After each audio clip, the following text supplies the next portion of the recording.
নমস্কার বন্ধুরা, সুধা লীলার হেসেলে আবারও আপনাদের একবার স্বাগত। আজকে একটা অভিনব ট্যাংরা মাছ করে দেখাবো। হয়তো অনেকেই জানেন বা যারা জানেন না তারা শিখে নেবেন। চলুন রান্নাটা করতে কি কি লাগবে আগে সেটা দেখিয়ে দিই। আমি এখানে 4টে বড় বড় সাইজের ট্যাংরা মাছ নিয়েছি। আর নিয়েছি পেঁয়াজ কুচিয়ে নিয়েছি, আমি একটা মাঝারি সাইজের পেঁয়াজ কুচিয়ে নিয়েছি। ধনে গুঁড়ো নিয়েছি, সর্ষে বাটা নিয়েছি, কালো জিরে ফোড়নের জন্য নিয়েছি, হলুদ গুঁড়ো নিয়েছি, বড়ি নিয়েছি 8-10টা মতো, আর কাঁচা লঙ্কা নিয়েছি। এবারে এই যে মাছটা, এই মাছটা বেসিক্যালি বেশিরভাগভাবেই ধনে বা ধনে পাতার আধিক্য এর মধ্যে বেশি থাকবে, মানে বেশি পরিমাণে থাকবে ধনে বা ধনে পাতা। সেই জন্য এই মাছটা যখন করব, মাছটা করার আগে এই মাছটাকে মাখিয়েও নিতে হবে ধনে দিয়ে, আর ধনে পাতাও বেশি পরিমাণে লাগবে এবং ধনে গুঁড়োও লাগবে। হয়তো অনেকেরই মনে হতে পারে যে সর্ষের সাথে ধনে, হ্যাঁ সর্ষে বাটার সাথেই তো আমরা ধনে পাতা দিই। এটা আমার দিদি শাশুড়ি আমাকে শিখিয়েছিলেন যে যখন কোনো সর্ষে দিয়ে মাছ করবা তখন সেই মাছে ধনে মাখিয়ে নেবে। তো এই মাছটা যখন আমি এখন মাখাবো, এখনও মাখাইনি, আমি হলুদ, ধনে গুঁড়ো আর নুন এর মধ্যে গায়ে ছিটিয়ে দিয়েছি, এবার মাখিয়ে নেব। তারপর আমি এক এক করে আপনাদেরকে রান্নাটা দেখাবো। আপনারা দেখতে থাকুন, এইভাবে খেয়ে দেখবেন, আশা করি আপনাদের ভীষণ ভালো লাগবে। একঘেয়ে ট্যাংরা মাছের ঝাল ঝোলের থেকে এটা একটু ডিফারেন্ট, এটা একবার খেয়ে দেখুন। তবে হ্যাঁ, আমার দিদি শাশুড়ি কিন্তু পেঁয়াজ দিতে বলেননি, পেঁয়াজটা আমার সংযোজন।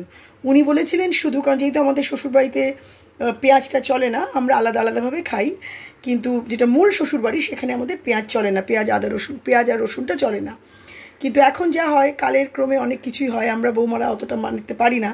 আমরা আমাদের ছোট ছোট আলাদা আলাদা ফ্ল্যাটে এগুলোর সংযোজন আবার মানে ঢুকিয়েছি, অ্যাড করেছি। তো এই মাছটাতে শুধু উনি বলেছিলেন বোয়াল মাছ সর্ষে দিয়ে বা মানে অন্য কোনো মাছ সর্ষে দিলে তাতে ধনে মাখাইয়া নিবা অবশ্যই কইরা। তো আমি এটাতে পেঁয়াজ দিয়েও দেখেছি, এটা আরেকটা প্লাস করেছি, তাতে দেখেছি, কারণ রান্না তো একটা এক্সপেরিমেন্ট, যত করবেন তত ভালো। তো এটা আমি এক্সপেরিমেন্ট করে দেখেছি, এটাতে আরও ভালো হয়। তবে ধনেটা এখানে বেশি পরিমাণে লাগবে।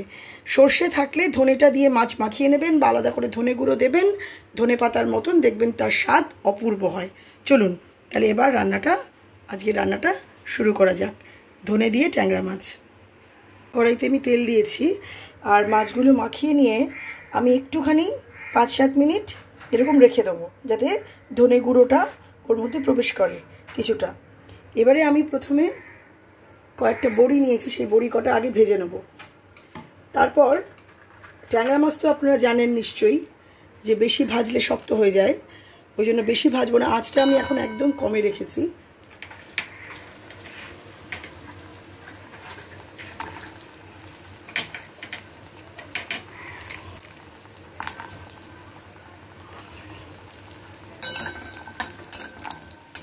বড়িগুলো একটু ভেজে নিয়ে তুলে নিয়ে তারপর আমি কিভাবে করছি এক এক করে আপনাদের দেখাচ্ছি পরপর। বড়ি আমি ভেজে তুলে রেখেছি লাল লাল করে। এবার বড়িতে না খুব তেল টানে, বড়ি ভীষণ তেল টেনে নেয়, ওই জন্য কড়াইতে আমাকে আরও একটু তেল দিতে হবে।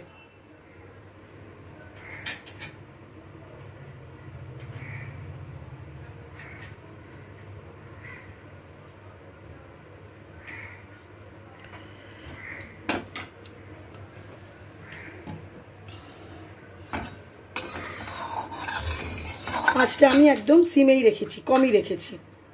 এবার সর্বপ্রথম আমি এখানে দেব কালো জিরা,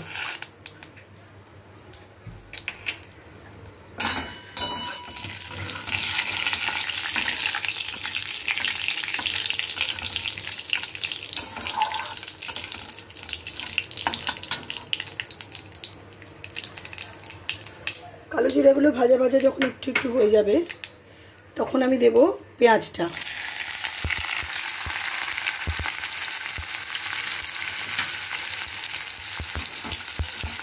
পেঁয়াজটা একটু লাল লাল করে ভাজতে হবে, খুব লাল লাল না, মিডিয়ামভাবে একটু লাল লাল ভাজতে হবে। পেঁয়াজটা আমার অনেকটাই লাল লাল করে ভাজা হয়ে গেছে। এবার আপনাদের একটা জিনিস আমার বলা হয়নি, এটাতে কিন্তু টমেটোও লাগবে। জলের যেহেতু ব্যবহার হবে না, ওই জন্য টমেটোর থেকে যে জলটা বেরোবে বা যেটা আমি ভিজিয়ে রেখেছি যে মশলাগুলো, সেই যে জলটা হবে সেই জলটাই ব্যবহার করা প্রয়োজন মতো, খুব অল্প জল দিতে পারেন। এবারে আমি টমেটোটা এখানে দিয়ে দেবো। আমি একটা মাঝারি সাইজের টমেটো নিয়েছি। টমেটোটাও এর সাথে ভাজতে হবে। নুন আমি দিইনি এখনও, নুন শুধু মাছে দিয়েছি। আর সর্ষেটা যে আমি ভিজিয়েছি, এই যে সর্ষেটা ভিজিয়েছি আমি, এই সর্ষেটাতে আমি নুন হলুদ আর একটু গরম জল দিয়ে ভিজিয়েছি, কারণ আমি এভারেস্টের সর্ষে বাটাটা নিয়েছি, ঘরের সর্ষে বাটিনি, সেই জন্য। এবারে আবার একটু ভালো করে টমেটোর সাথে পেঁয়াজটা ভীষণ সুন্দর করে একদম মেখে যায় যেন, সেভাবে ভাজতে হবে। দেখেছেন তো পেঁয়াজটা কিন্তু আমি খুব লাল লাল করে ভাজিনি, অল্প নরম হওয়া অবধি। দরকার হয় টমেটোটা এভাবে একটুখানি কেটে নেবেন খুন্তি দিয়ে। তার যে জলটা সেটাও লাগবে।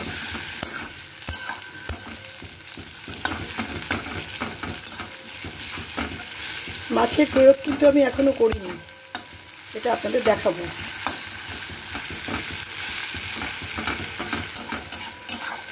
আঁচটা এবার আমি একটু স্লাইড বাড়াবো, আঁচটা একদম লোতে ছিল, আঁচটা বাড়িয়ে নেবেন। আর একটা কথা আবারও বলছি, আমি আমার রান্নাটা বা আমার যে সবজিগুলো যা যা দিই, তাতে যা যা মশলা দিই, সেটা কিন্তু আমার রান্নার পরিমাণ মতো দিই।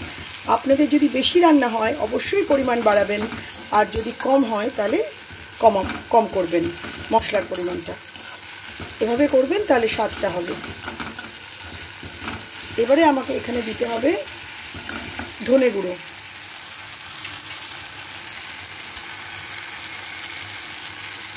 আমি এখানে 1 টিস্পুন আর হাফ টিস্পুন ধনে নিয়েছি, টেবিল স্পুন না কিন্তু টিস্পুন, ছোট চামচ যেগুলো।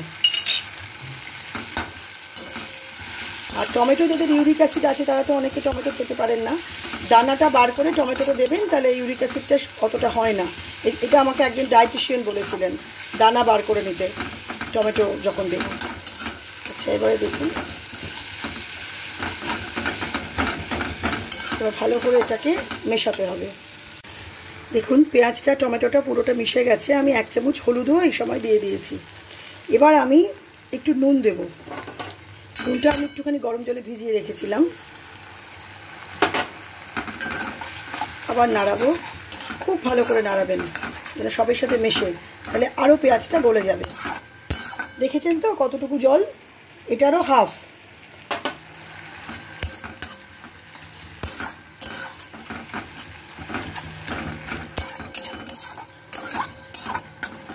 তেলটা অনেকটা ছাড়ছে, আমি আঁচটাকে আবার একটু বাড়াবো।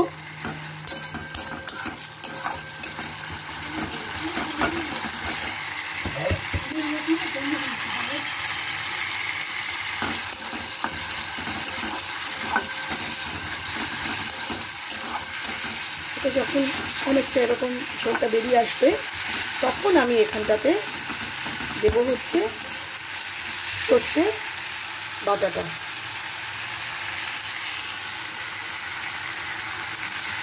আমি কিন্তু প্রথমে তেলে ফার্স্টে দিয়েছিলাম কালো জিরে, তারপর দিয়েছিলাম পেঁয়াজটা যখন ভাজা ভাজা হয়েছে তখন দিয়েছি ধনে গুঁড়ো, তারপর দিয়েছি টমেটো, আবার নেড়ে চেড়েছি, আঁচটা আবার কমিয়ে দেবো, নেড়ে চেড়েছি। নাড়াচাড়ার পরে টমেটোটার থেকে যে জল বেরিয়েছে তাতেই কিন্তু এটা সেদ্ধ মতো হয়ে গেছিলো পেঁয়াজগুলো।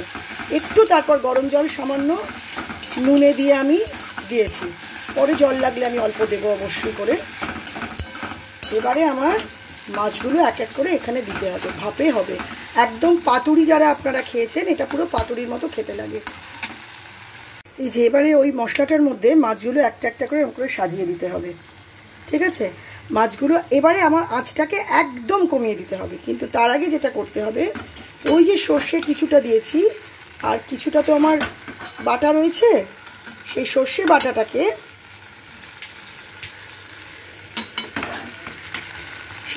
বাটাটাকে আমি একটু গরম জলে গুলে নিয়েছি, বাকিটাকে সেইটাকে আমাকে আস্তে আস্তে করে এই ঝোলের সাথে মিশিয়ে দিতে হবে।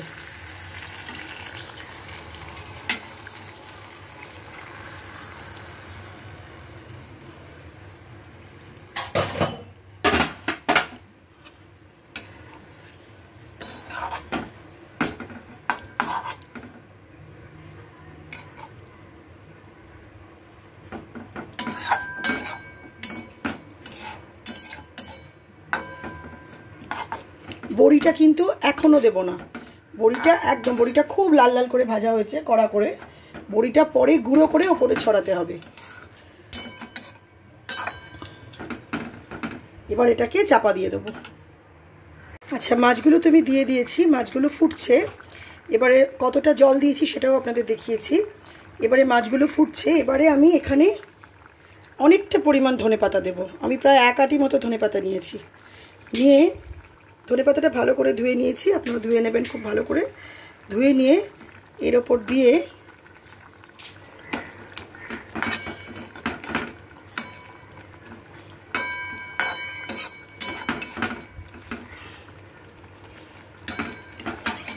দেব একটু সর্ষের তেল সাইড দিয়ে।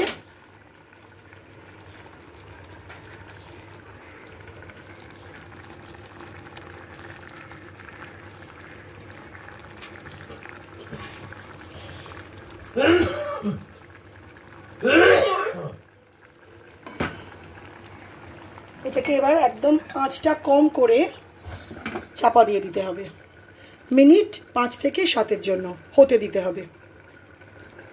মাছটা প্রায় হয়ে এসেছে, এবার আমি ঢাকাটা খুলে নেব। আর মাছটা যখন হচ্ছিল তখন আমি আরেকবার কি করেছি, একবার উল্টে পাল্টে দিয়েছি।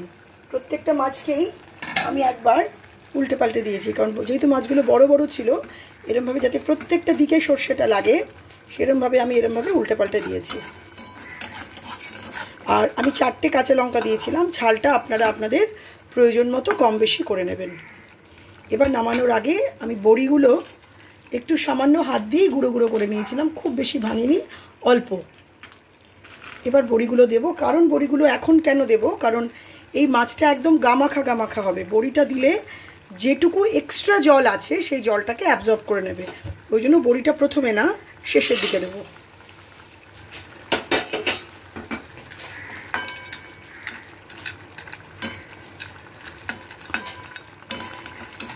আমাদের আজকে সর্ষে ধনের ট্যাংরার ঝাল কমপ্লিট।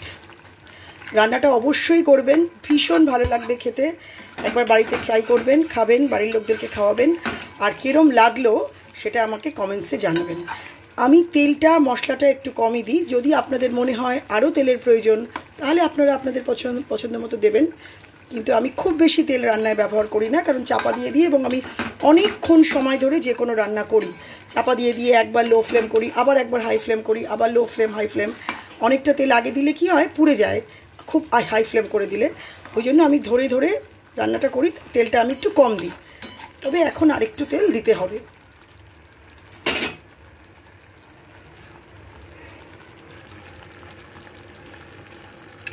এটাতে কাঁচা সর্ষের তেল দিলে খুবই ভালো লাগবে খেতে, এমন নয় যে কাঁচা সর্ষের তেলের গন্ধ বেরোবে, কখনোই না। সবসময় জানেন যে সর্ষের মাছে যদি কাঁচা সর্ষের তেল ওপর থেকে ছড়ানো হয় তার স্বাদ অপূর্ব হয়, কারণ এটা সর্ষের তেল। সবটাই যেহেতু সর্ষের আধিক্য এখানে বেশি, সর্ষে আর ধনে, সেই জন্য অবশ্যই করে সর্ষের তেল। এবারে কালারটা পারফেক্ট এসছে। এখানে আমি শুকনো লঙ্কার গুঁড়ো ইউজ করিনি, আপনাদের মনে হলে আপনারা দেবেন। আমি এখানে জাস্ট 4টে কাঁচা লঙ্কা দিয়েছি। আজকে হয়ে গেল আমার তাহলে সর্ষে ধনের ট্যাংরার ঝাল। বাড়িতে অবশ্যই করে এটা করে খাবেন, বাড়ির লোককে খাওয়াবেন, আর কমেন্টসে কিন্তু লিখবেন কিরম লাগছে। আমাদের কমপ্লিট হয়ে গেছে ট্যাংরা সর্ষে ধনের ঝাল। রান্নাটা অবশ্যই করবেন, খাবেন, খাওয়াবেন, আর কীরকম লাগলো কমেন্টসে জানাবেন। আর যদি আমার রান্নাগুলো আপনাদের ভালো লাগে, যদি ভালো লাগে, তবে পাশে একটা সাবস্ক্রিপশন অবশ্যই করে আশা করলাম। আজকে এতটাই, খুব শিগগিরই আসবো আবারও একটা মুখরোচক পদ নিয়ে, সুধা লীলার হেসেলে। ততক্ষণ অবধি সবাই ভালো থাকুন, সুস্থ থাকুন, আনন্দে থাকুন, খাওয়া দাওয়ার মধ্যে থাকুন।